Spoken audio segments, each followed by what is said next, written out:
Out of all of the DJ controllers and gear that I've used in my 10-year DJ journey, this controller remains in my top 3, and I'm positive that it almost always will. And in this video, I'm going to be telling you all why, even though this controller was made in 2017, why it still has all of the great features and functionalities to make you a super creative DJ in 2025. With that said, let's hop right into it. The controller I'm talking about is the Pioneer DJ DDJ SZ2. So for starters, one of the main reasons why I still love this controller is because it's fully supported by Serato DJ. This simply means that Serato DJ recognizes the controller's functions, its features, including the buttons, the knobs, the jog wheels, faders, everything without any limitations or glitches whatsoever. And that's extremely important because you don't want to obviously be using a controller where you can't use all of the functionalities on that specific controller. And now to hop into the functionalities and features of this controller,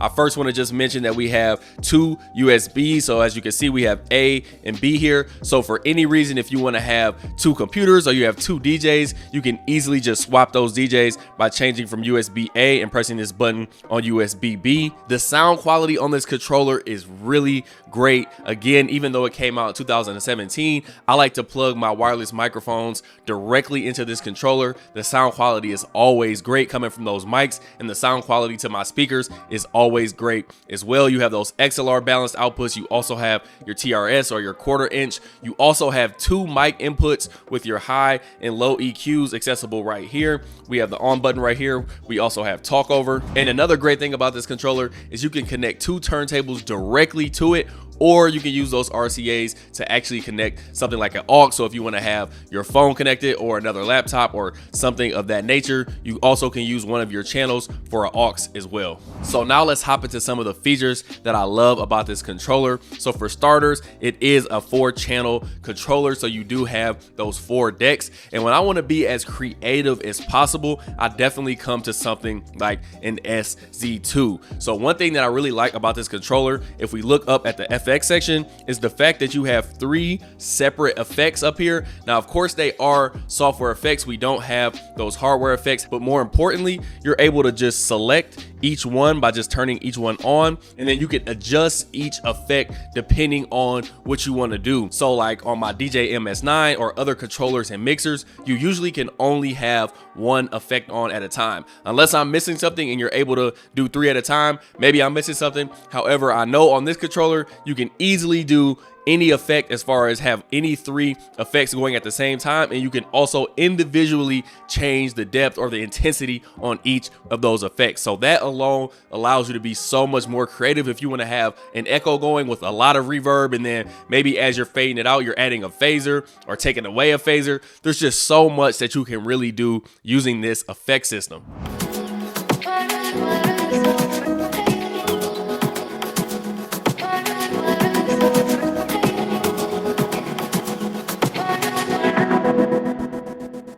All right, so there's a quick example of me using that transform effect along with the reverb. And with so many effects options available, the possibilities are limitless as far as how creative you want to be.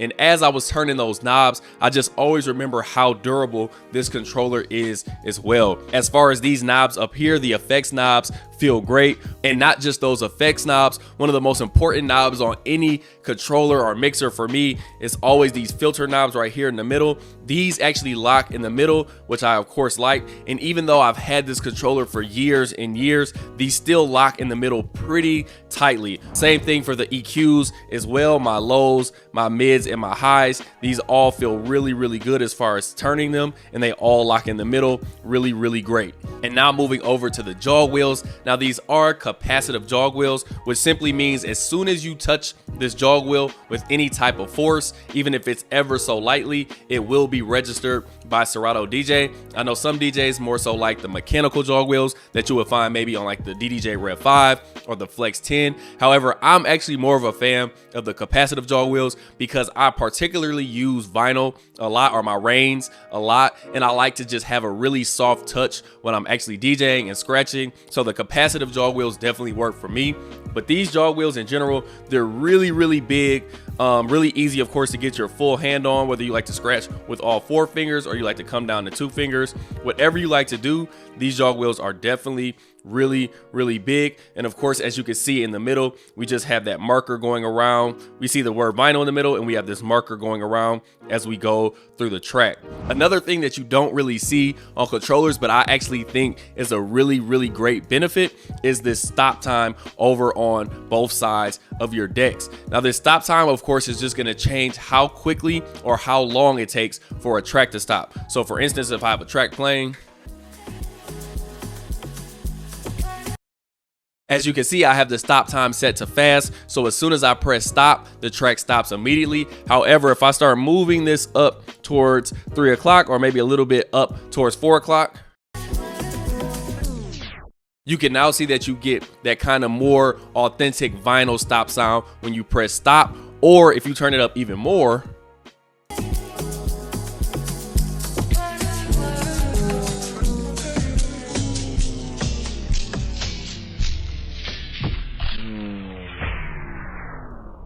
Now, the thing I really like about having this functionality directly on the controller is that this can really work for transitions. Sometimes if you want to get out of a track, you can increase that slow time to maybe 12 o'clock, and then you can add some reverb as the track is slowing down. That's just one way I thought off the top of my head how I've used it in the past. However, there's tons of things that you can do with having that start and stop time directly on the controller. And now you can of course change this directly in the software as well, but it's just an added benefit to have it directly on the hardware. Now, to the right of the jog wheel, we have our tempo slider. Now, this isn't a really large tempo slider, but it's definitely big enough to get the job done. And I only say that given the size of this entire controller, the controller being such a big controller, there may have been more room to make this tempo slider bigger. However, of course, if you just hold shift right here and you press this button to the right above the tempo slider, you can change that tempo range to plus or minus 16 or plus or minus 50. So that's not really a huge issue. However, the tempo slider definitely is really smooth, and it does have that locking capability right at 0, which I always really like. Also, with the SZ2, you do have Serato flip functionalities directly on the controller. As you can see right here, we have our record button and our start button. As you can see here, I do have Serato flip actually enabled with the full license, but I don't see the icon actually in Serato DJ. So I will pull up a quick video showing you how Serato flip actually works.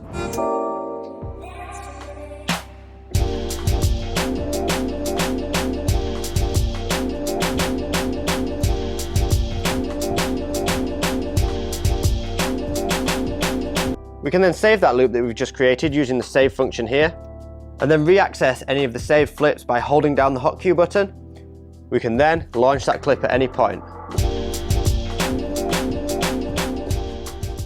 So now right below Serato flip, we have our loop section. And the thing I like the most about this auto loop functionality is that it's not automatically set to 4 beats. So essentially, if you look at Serato here, I can use my buttons over here to select which beat I want. So let's say I just want to have a 1 beat loop. I can set this to 1 beat here. And if I press the auto loop functionality right there, you can see that it sets it to 1 beat. Now, I'm not going to talk too much about the pad section here, as it's a pretty standard pad section. We have our hot cue, roll, slicer, sampler, cue loop, save loop, slicer loop, and pitch and play. And of course, you can go into Serato and you can change your slicer or your sampler to actually act as a way to use your stems. So I don't use tons of effects, so I usually just change it to my sampler, but sometimes I do my slicer as well. So that's the pad section there. We have this really big cue button as well as this really big play button. I definitely like the size of both of those, and they're also really good as far as when you click it. I love the feel of the click of both of these buttons. And then you of course have your sync button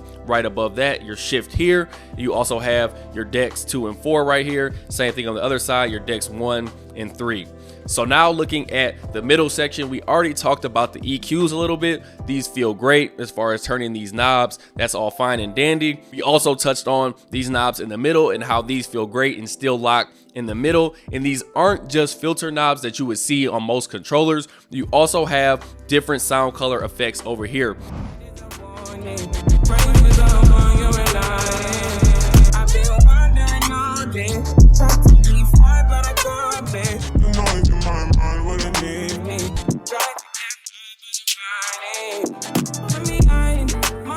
So these are 4 different sound color effects that are definitely useful to have directly on the hardware if you like the sound of any of those. And then if you look over to the right as well, we have our noise, our drop, our laser, and our siren. Now, I used to use these back in the day when I first got this controller a lot. As of now, I don't really use the oscillator features too much. However, you do have your volume here, and you have your parameter, which is pretty much the intensity that you want to set these to. And these are just pretty much activated by pressing them. So our siren right here, as you can see, we can make it higher pitch or lower pitch, and we can control that volume right here. We also have the laser, so that's gonna actually change how frequent those lasers are. We also have noise, and we have our drop. So definitely a couple of effects that you can definitely use if those interest you. Definitely good to have all 8 of these as far as the sound color effects and the oscillator effects directly on the controller. And now lastly, we of course have to talk about scratching in this crossfader on this SC2. So the first thing to mention is you do have this feeling adjust right here. It does require a little tool. I believe it's just like a little flathead that you can put in there, and you can turn this little knob to the right or to the left, and that'll actually loosen or make it more tighter as far as the tension on this crossfader. I have mine set to a pretty good mark right now. So this crossfader definitely isn't the greatest crossfader as far as the modern times crossfader. Of course, things have developed and become a lot more loose in general. Again, so scratching on this controller is definitely no issue at all. Definitely helps having this feeling adjust, and it definitely helps having the bigger jog wheels as well. Now, one very last thing to mention is you do have your key up and down buttons right here directly on the controller. So if you want to go up in key or if you want to go down in key, you can easily change those with Serato pitch and time right there. That does require you to have the expansion of pitch and time, which I definitely recommend you get. And over on the right here, you can also make sure that your key is locked by just pressing that button right there. So with all of that said, those are the reasons why I still find this controller such a top tier, for me, top 3 controller that I've had all time. The ability to be super creative on this controller is so easy with those 4 decks. You have your key, you have your pitch and time, you have still the ability to use your stems by changing the slicer or the sampler. This controller just in general is one of those great controllers that even though it was made a while ago, it still stands the test of time in my opinion. So if you enjoyed this video, please press the like button, please press that subscribe button, and turn on the notification bell so you know the next time that I upload a video. And without further ado, I will catch y'all on the next flight.